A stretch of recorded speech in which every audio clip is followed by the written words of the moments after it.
Hey, this is Max. Welcome back to another CSR2 video. I'm here with Nitro for CSR2's account. I'm going to run through the P900 concept and the Dusold Camaro and give you my take on both cars. Now, naturally, with both events being available, well, let's just say the Dusold event is American Road Trip Collectors Phoenix, which is a rerun. So that's more for people that didn't finish it the first time. And the current event on the map is the Flash event for this P900 concept. How are both cars outside of the event itself, right? Let's say you win the car, you build the car. The next question would be, are they any good for live? Well, I'm going to run them through with some builds and explain my take on them as far as live racers are concerned. So currently, a lot of cars are low performance point, high evo. These are no different.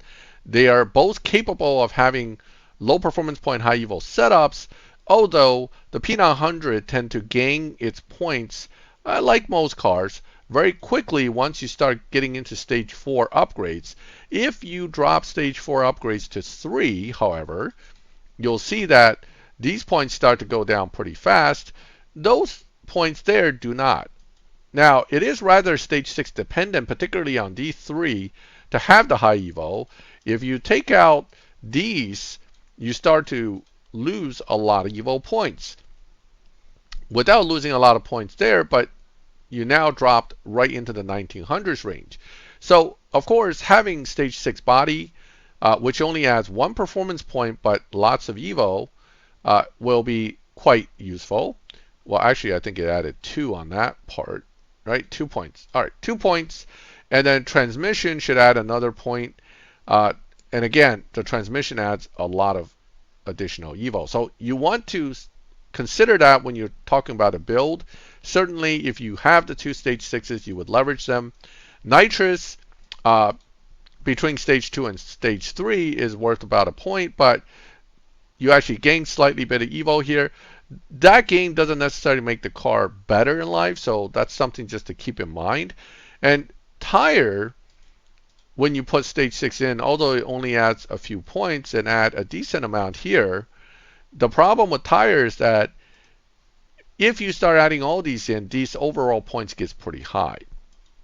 What you can do for a lower performance point build is actually drop tire to 3, which actually gives you decent evo and lowers this quite a bit, making this setup a semi-viable setup. And again, you can even get rid of the stage 6 body to stage 3, which again, you'll lose quite a bit of points here, right? So look at that. Ouch. You're going to lose a lot of points there, but you also lose points here and keeping a certain ratio. So this isn't necessarily a bad setup. Either body or transmission stage 6, though, if you can get them, will make the car far more viable. Now, as far as live racing is concerned, we'll do both with and without the stage 6s. You can see the difference. The real difference is for very little change here, you're being put into a much faster dyno range. 9.282 is actually a good spot to be dyno-wise. 657, 2476 is actually really good. So if I were to get this car and I can leverage it for live racing, this is probably one of the setups I would use. The advantage of this car is that it naturally beats dyno, although it doesn't seem to tune to beat dyno more than what it naturally can do. That's still a good thing to have. Oh wait, I should have probably shifted into 6. Hold on. I was thinking of a lower upgrade setup where you stay in 5th. Hold on 1 second. Let's do that again. It should run about 0.2 under. We should be able to get a 9.0 run out of this car. I'm going to run it again and show that. So basically at 9.282, it'll run 9.0 something, and then it should be able to lobby into, say, 9.4, 9.5 range, making this certainly a viable car in live at that dyno range. Does it make it a killer car? No, but is it competitive? Definitely.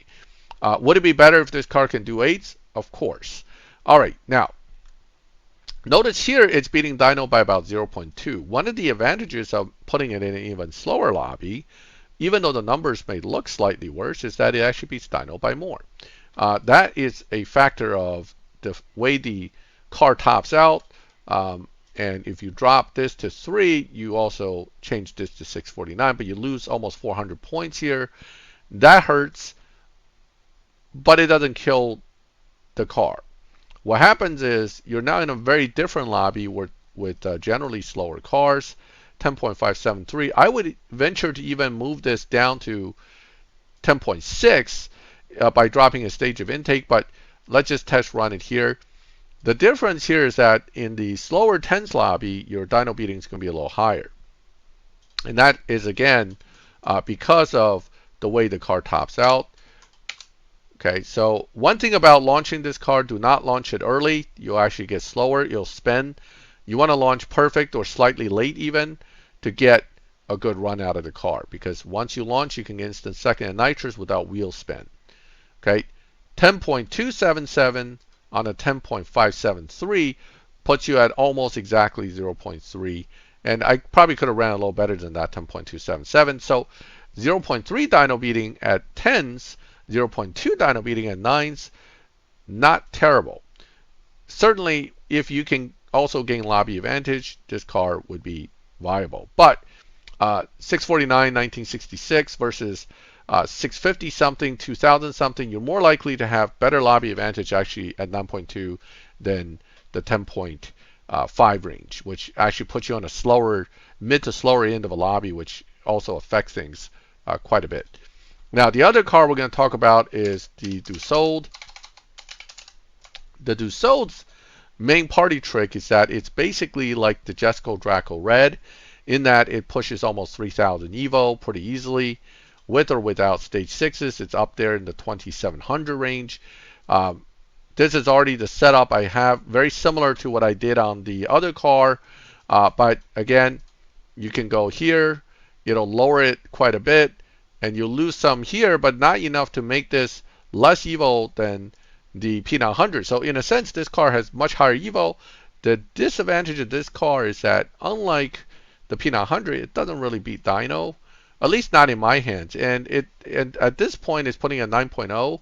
9.0 usually means you're running against a lot of players that are running 8.7s. So I'm not necessarily happy to be here. I would rather be in the 8s or in the slower 9s, just so that I can see where I would meet. Not to say 9.0 is a totally bad dyno. It's just that it's a crossover point and it could push you somewhere else very easily, and you don't always want that. You can do something like this and remove transmission. You'll lose quite a bit of points though. That would push you, but this is a no stage 6 setup that'll push you into a slower lobby. No matter what though, the main issue with this car is, despite having various setups, it just struggles quite a bit to beat dyno. And that makes it so that even though it has higher numbers, even though there arguably could be better lobby advantage, it won't have the margin to push beyond its dyno envelope. So if you're dyno in 9.4, you're not likely to run 9.2, and therefore you lose against cars that could. In a way, arguably, for guys that just don't know how to slow down, this car might be better because ultimately you won't beat dyno too much and push your car to the point of not being usable. But certainly as a live racer, I do not see this car in live very often. And quite honestly, I don't think a lot of people would prefer to use it long term anyway. Okay, 9.374 on a 9.416 isn't terrible. But again, we're barely able to get under dyno, and that is a weakness in a car like this. So between the two, the P900 ultimately is, in my opinion, a little better, despite the Dusold's very high Evo numbers. If you get it up to like 2,900 points, the benefit of having it that high versus actual benefit in live matchmaking, it's harder to see it. It's not that you can't get lobby advantage, it's just that it won't see this car really utilizing that Evo in a way that'll benefit you. Now, if it can get 2,900 and beat dyno, then it's a whole different story, because against other high evo cars, it's going to have the evo advantage and potentially slightly better lobby advantage. And if it can be dyno, it would make it an excellent car. But alas, that's not the case with this car. So between the two, the P900 probably in the long run will be a more usable live racer with a little more margin to play with. But with the super high evo, with the right parts, this car certainly can get enough lobby advantage to run on par with cars like the Draco Red. However, without really taking it and testing it in live racing for lobby matchmaking, it's hard to say if this car will actually get lobby advantage, because some of these newer high evo cars just are not pulling the lobby advantage that you would expect them to. All right, so that is my take on the two cars. Let me know what you think. Feel free to put in your 2 cents if you've been using these cars and you have a certain different feel for them. Of course, the P900 event just started, so I don't expect a lot of people to have that. The event itself, quick and simple. The flash events are money events. If you don't want to spend money, and certainly the P900 isn't that outstanding, it's a skippable event. This one's a rerun event, so if you don't already have it and you don't have the bankroll in your garage, you're not going to do the rerun anyway. But in my case, I didn't have the bankroll built enough the first time around, so this time it's actually a good chance for me to acquire this car and add it to my garage. All right, that concludes my take on these two cars and a little touch into the events. If you like the video, leave a like. If you like this kind of videos, well, subscribe, hit the bell, and you get notified when I put up new ones. And as always, thank you for watching my videos. I'll catch you next time.